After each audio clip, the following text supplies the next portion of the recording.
Let's talk about Mama Wata, also known as Water Mama. She is one of the most popular and powerful African water spirits.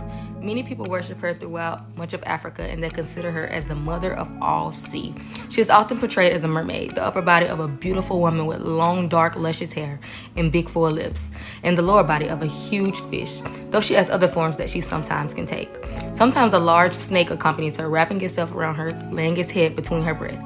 She is known to be protective, seductive, and sometimes very, very dangerous. People are attracted to the limitless possibilities she represents. At the same time, some are frightened by her destructive potential. So it depends on who you ask. I was told by some of my aunts that she's evil, she's like a demon. If you can strike a deal with her, and if you respect your terms, you're good, but if you don't, she's like gonna come for you. And then some people say that she's good. She's like the protector of waters, of the lakes, the rivers. She takes care of nature, basically. She's like an ancient spirit that takes care of nature, especially the waters. Some people say that she's both, like she doesn't subscribe to like human morals, so she's good or bad depending on the situation. It's kind of like mermaids in general. Most of the people who've told me these stories say that they're evil, but some say that they're just tricksters. And then if you're dumb enough to fall for it, then it's kind of your problem. But I think the most interesting story I learned about Mami Wata was that she was actually human first, and then she was turned into a mermaid. So stay tuned if you want to hear that story. So the legend of Mami Wata that I was told is that she was born in a small village near the Congo River. Keep in mind this is a legend, so there are like multiple versions of the story. This is just the one I find the most interesting. So in this village, it was customary for young women to sharpen their teeth before getting chosen for marriage. Teeth sharpening was quite popular amongst a lot of ancient tribes, and some people still do it today. The girls would go outside of the village past the river to sharpen their teeth. So the young girl, now known as Mami Wata, went on this journey with her best friend. She was said to be the most beautiful girl in the village. She was kind, intelligent, and everybody loved being around her. She was in love with one of the young men in the village, and they promised each other that they would choose each other. But it turns out that her friend had been secretly jealous of her for years, and she wanted to marry the young man. So on the way back from the journey, she pushed Mami Wata into the water, hoping the waves would drown her. Stay tuned for part 3. The Legend of Mami Wata Part 3. So after a friend pushed her into the river, betrayed and afraid, she cried out for anyone to help her. She begged the water spirits to save her, but the waves were too strong, so her body ended up sinking to the bottom of the river. The ancient water spirit looked down on her and felt bad for her, so in a desperate attempt to save her life, he gave her the tail of a fish and the ability to breathe underwater, turning her into the first living mermaid. The transformation also imbued her with all kinds of powers. She had the power to control the waters, to breathe underwater, to grant wishes, to practice magic. But the greatest power that came with being a mermaid was the gift of immortality. This transformation also meant that she could no longer be with the man that she loved, because he was tethered to the land and her to the waters. But the best part about the story is that there are 2 alternate endings. Stay tuned for part 4. The Legend of Mami Wata Part 4. After her friend left her in the river for dead, she went back to the village and made it seem like it was an accident. Until eventually, the man who was in love with Mami Wata ended up choosing the best friend for marriage. Now, this ending is the more evil, sinister ending that I think most people have become accustomed with. According to the legend, because of this betrayal, Mami Wata developed an extreme hatred towards human beings, especially women. So she got revenge on both her former lover and best friend by luring them to the river and drowning them. But she didn't just stop there. She would then go on to use her powers to draw men, women, and little children to large bodies of water and then drown them. She was said to taunt fishermen, to taunt women in labor. Stories of her terror began to spread across the country and eventually the continent, until she's now known as one of the most feared creatures in African mythology. In more modern times, I was even told that she can... The Legend of Mami Wata Part 5. So the more positive ending is that because of the betrayal, Mami Wata realized just how evil some people can be. With her newfound powers, she vowed to protect those that couldn't protect themselves. As the first mermaid, she became a protector of the waters and of nature in general, some say even of women. She would grant wishes and favors for all those who asked, helping women with all sorts of problems. She's also considered the mother of mermaids, so after her transformation, she was said to use her powers to transform others into mermaids, forming an entire kingdom. In every story I've been told about Mami Wata and other mermaids, they're literally described to have their own world that is said to be incredibly beautiful, and it is both in the physical and spiritual realms. So I guess you can pick whichever ending makes you feel better. These stories are so interesting. I'll be sure to share so many more with you guys. Let's talk about the most popular and powerful mermaid in history, and that is Mami Wata. And this one was highly requested. So let's talk about it. Now, her name says it all. Mami Wata is the mother of the sea, and she is essential in different parts of Africa, like South Africa, the Caribbean, and some parts of North and South America. She is known to be very seductive and beautiful, and is often associated with wealth and prosperity. She is said to have the power to heal the sick and grant wishes. And she is known to live in the rivers, lakes, and other bodies of the water. Now, she is depicted as a mermaid, but she has the ability to transform and shapeshift into different sea creatures. Some say she has the lower body of a big fish, and some say she has the lower body of a large serpent, which is a big snake. And in a lot of depictions, she's always associated and accompanied with a large snake wrapped around her. And she's sometimes carrying a golden comb and a beautiful mirror. And many followers seek her help by dancing, doing rituals, and bringing her offerings. And some of them even enter a trance when they're doing these things. But hundreds of years ago, numerous of water spirits were said to live in West Africa. And in lots of those stories in the different parts of Africa, most of them look, like I said, large snakes or even crocodiles, but had the upper body of a beautiful, enchanting woman. But then over the years, they started depicting them as mermaids and these beautiful, like, fish-like women. So over the time, like, the Europeans basically kind of made these mermaids look like mermaids because they really, like I said, they really look like snakes kind of in a way. But Mami Wata have followers in over 20 different countries in West and Central of South of Africa. Now, she can be very helpful. Like I said, she can wish you and grant all kinds of amazing things. Now, she can be great and wish you all kinds of beautiful things, but she also is known to have a temper and can lure people underwater to their deaths. And in some cases, she might grant people with the ability to heal and be spiritual healers. And in some stories, they say that she can be very jealous and punish people if they cross her. But like I said, this is the mermaid. And a lot of people just think that this mermaid stuff is just all tales. But these people in different parts of the world really worship these creatures. And they are very real. Like I stated before, there's just too many countries across the world that have similar tales and similar beings. And there's just too much water that's undiscovered for it to not be true. But let me know what y'all think in the comments. And stay tuned for more of my mermaid tales from around the globe. The marine kingdom. Let's talk about it. Now, when it comes down to the ocean, I believe anything is possible. Simply because there's only 5% of the ocean that's discovered. So 95% is unknown. Now, the marine kingdom is basically this underwater kingdom that is basically like another world. Like, I'm talking about another dimension, another portal, another realm, whatever you want to call it, but it's known to be underwater and filled with things that you couldn't even imagine. Now, many people believe that the marine kingdom and the marine spirits that resides there are very satanic. Now, the marine spirits are the mermaids or the sirens or the creepy different sea creatures that you couldn't even think of. Rumor has it that the marine kingdom is filled with type of sea creatures that you couldn't even put together. You wouldn't have even ever thought of that. You might see a creature that has the head of a human and the body of an octopus. But the creatures that live there can take on many forms, like the mermaids or sirens, for example. They are not pretty. They are not what you think. But when these creatures come on land and they want to cause chaos and seduce and do all this lust, that is when they take on the form of this beautiful, angelic-like creature or woman or whatever they appear themselves to you as. 9 times out of 10, they lure men to their destruction, and they'll just take them down there in their little kingdom and enslave them or do whatever they want with it. But like I said, rumor has it these creatures are supposed to be very demonic, hence the name the underworld, and that is where they live. But I believe these creatures are like human in a way. Some are good and some are bad.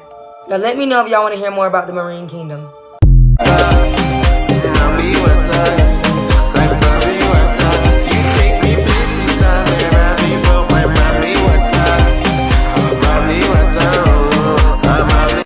Let's talk about the Haitian mermaid, La Sirène. And she is extremely popular.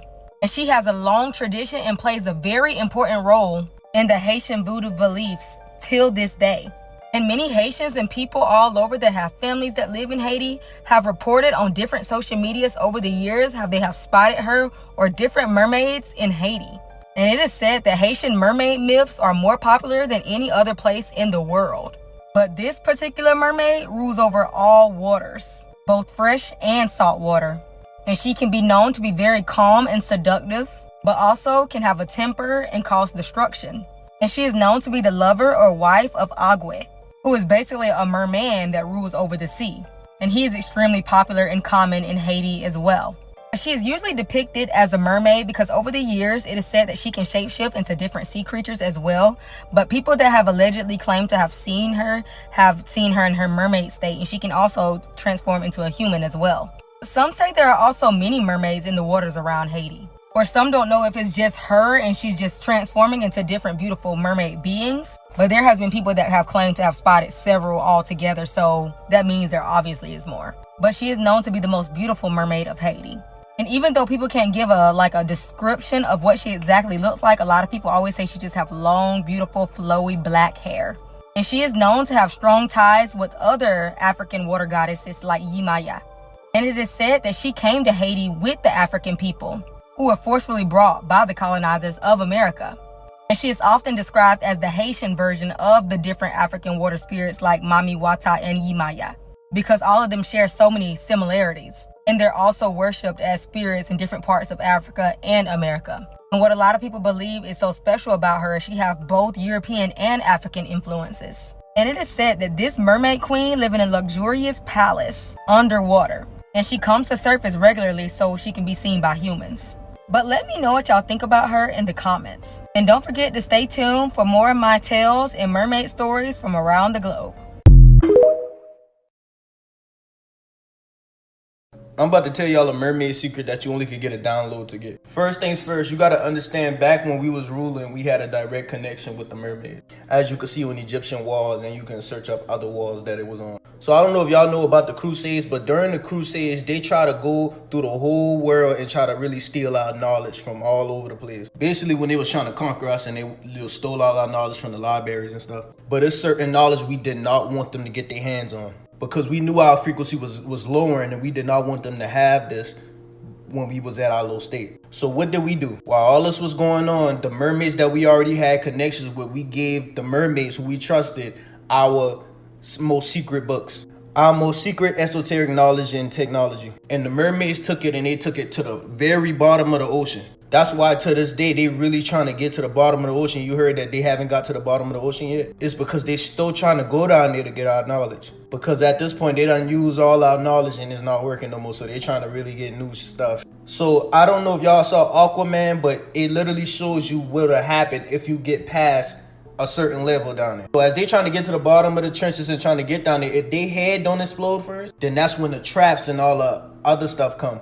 So in Aquaman, in this scene right here, when they was trying to find the secret staff, the Aquaman, he went all the way to the bottom of the mirror. They went all the way to the bottom of the trench, and these little nasty little things start coming up. Why you think they put this in the movie? And then when he actually reached where he needed to go at past the mirror in the trench, there was the staff that they was looking for, the golden staff. But guess what? The staff was protected by a huge Loch Ness monster. So this is why you don't see Loch Ness monsters and mermaids, because they're down there protecting stuff until we rise back up. And when we rise back up, then we'll get our stuff back. They trying to get down there so bad that they trying to blow portals through the ocean to try to get down there, but it's not working. I know y'all see when they try to blow up the water, blow up the ocean, they really fighting people down there. And at least if y'all looking, don't come for me, don't come asking me, because the knowledge is not gonna be unlocked if y'all try to ask me how to get down there. I only have been given this download to give to y'all. I like for right now. In Haitian folklores, mermen are called simbis.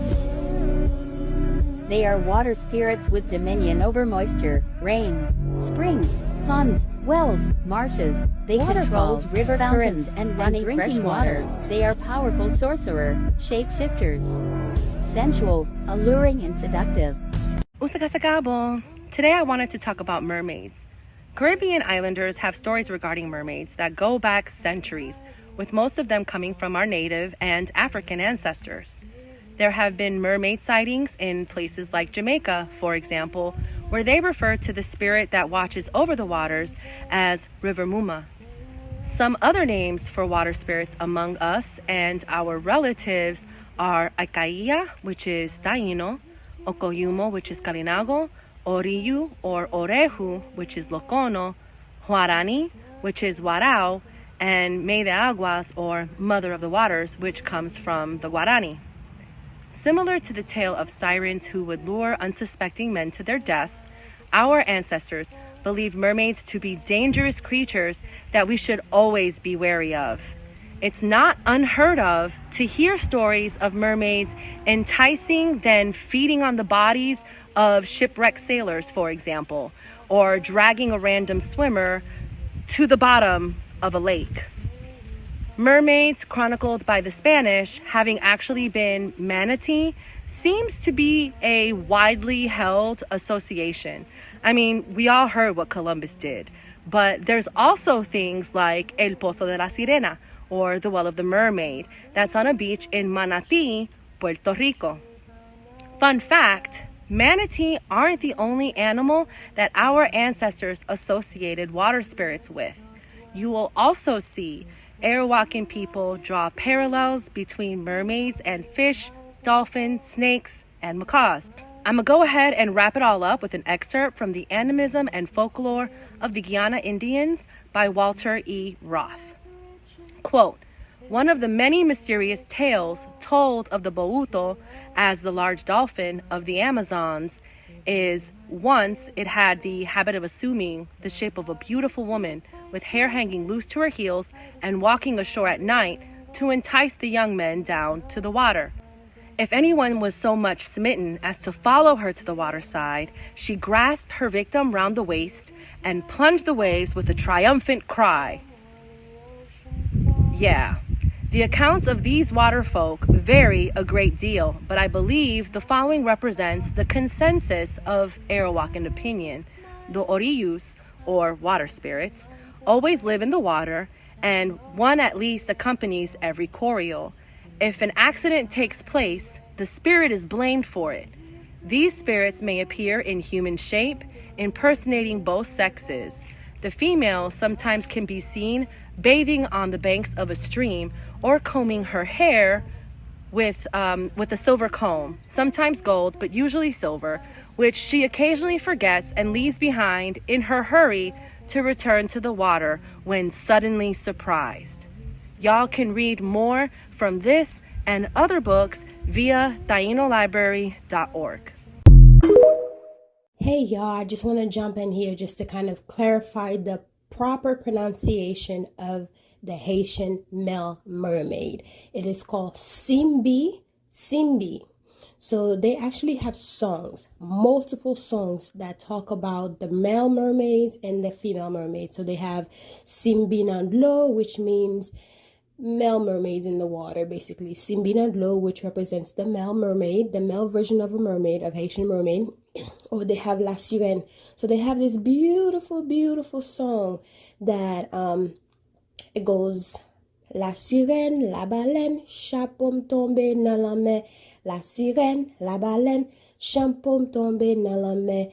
On nous chanter pour la sirène, chapeau. I don't know how to sing, guys, but the translation of that song is La sirène, la baleine, my hat has fallen in the water. Let me sing for La Sirène and La Baleine because my hat has fallen in the water. So basically imagine a beautiful woman who's walking by the river, by the beach, and her hat has fallen in the water. And that is one of the reasons why they say do not wear jewelry whenever you go to the beach, because they will steal your jewelry from you, because all they see is something shiny in the water and they just assume that it's a gift that you're trying to offer to them. So when the song, I'm not exactly sure what the explanation of the song is, but what I can translate to you is that your hat has fallen in the water and you are singing to her either to come and collect the hat, or she has collect your hat that has fallen in the water. But majority of the Haitian songs are actually dedicated to the female version of the siren, not the male version. They do have some songs for the male version sirens of the Haitian mermaids, but majority of the songs are dedicated to the female sirens, because the male sirens, you see them sometimes, just not all the time, not as often as the females, because the females, I think there might be a bigger population of female mermaids in Haiti, but who knows? I don't know. I've never been captured by one, and I've never visited the the marine kingdom before. I've been to the beach, obviously, and to the river, but I've seen one, but I've never been invited to one. I think that one day when I did saw a mermaid in Haiti, and I shared my opinions before. If you will look at my playlist and find the Haitian mermaids in Haiti, it's called I Was Kidnapped by a Mermaid.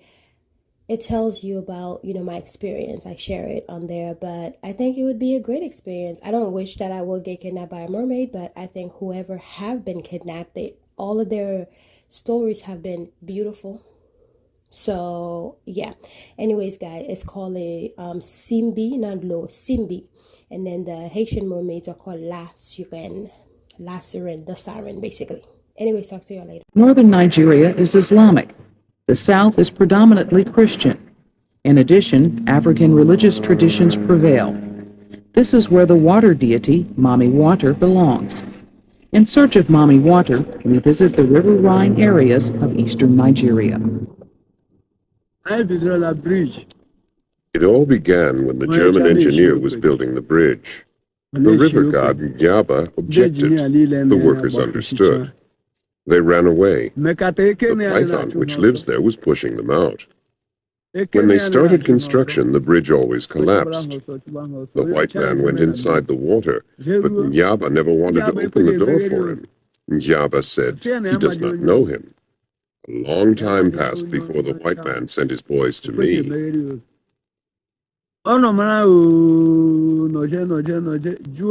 all the elders from our town. They are highly recognized people. They all came, and we went to the bridge.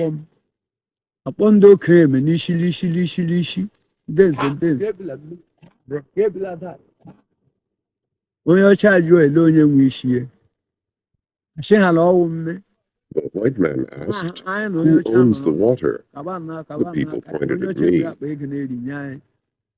We stayed and discussed with the white man. He then gave us 2,000 naira. We went and bought all the things that Njaba eats: fowl, chicken, ram, and goat. We offered it to the river god. When I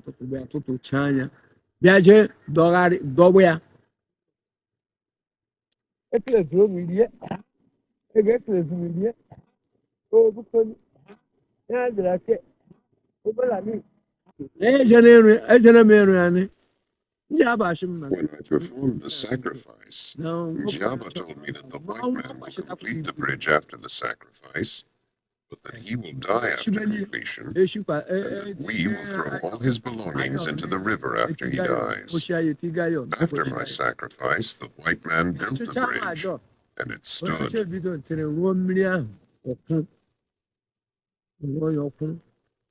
What happened when he finished the bridge? The white man returned to his country after completing the bridge. He died there within the year. We carried his load down and threw all his belongings into the water.